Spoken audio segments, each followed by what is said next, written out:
Hi kids, I've got my beanie on because I'm going to tell you about something that happened on a really icy, cold night. Your family might know about a very famous ship, the Titanic. It was built in Belfast, Ireland over 100 years ago.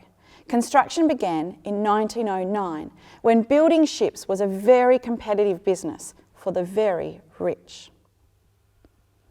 This ship was huge, bigger than any other ship that had been built at the time. And it was fancy. It had dining rooms and lounge rooms and a gym, and the bedrooms were so fancy that even second class was equal to what was first class in all the other ships at the time. Another really interesting feature in this very special ship was that it had 16 compartments in the hull, the part that's under the water. The design of these compartments meant that big doors would be closed and seal off sections to be watertight. So if there was a hole in the boat and the water came in, up to 4 of these sections could actually flood and the boat would still float. It was this special feature that led people to believe that the boat was unsinkable. The Titanic was unsinkable. The builders were so proud of this amazing ship, newspapers declared that it was unsinkable. In fact, it's believed that someone actually said even God himself could not sink the Titanic. To provide lovely open decks to enjoy, they didn't clutter them with lifeboats. In fact, they only had 20 lifeboats for just over 2,000 passengers. Now, each of these lifeboats could hold up to 65 people, so they were big lifeboats designed to ferry people to safety, and they actually met the current safety requirements back then.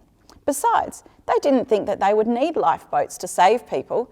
This was an unsinkable ship. Lots of famous and very rich people paid a lot of money to go on the very first maiden voyage of the Titanic. But there were also some ordinary people and the ship's crew who were on there as well. They set off from Southampton, England in April 1912. After making a few stops, they headed across the Atlantic Ocean with 2,229 passengers on their way to New York City, America.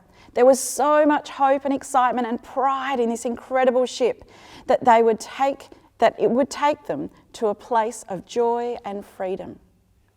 Now, I have to tell you that there were a few very sad things that happened that night as the Titanic powered towards New York. First of all, the captain wanted this huge luxury passenger ship to go just as fast as other ships and continued at maximum speed, 22 knots per hour. Just to give you some idea, boats on the Swan River usually are allowed to go 5 to 8 knots per hour. So this ship was going pretty fast. There were warnings from other ships in the area that the ice was really bad on this cold night, but the messages didn't get to the right people, or they were ignored. The binoculars to be able to see where the ship was headed were missing. So it was a bit dangerous to not be able to really see in the dark at night. Another thing was that just before midnight, they saw a giant iceberg, but it was too late to be able to move the huge ship enough to avoid contact. The hull of the ship was ruptured, causing a big hole down the side of the ship, where 5 of the watertight compartments began filling with water. Now, these compartments had one critical design flaw, a big problem.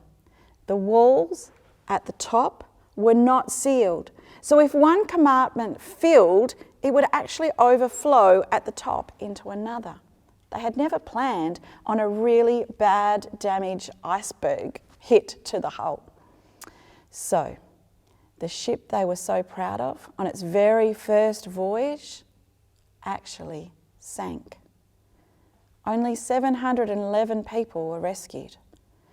The RMS Titanic, a luxury passenger liner that they thought would never sink, sadly, in the early hours, April 15, 1912, it sank.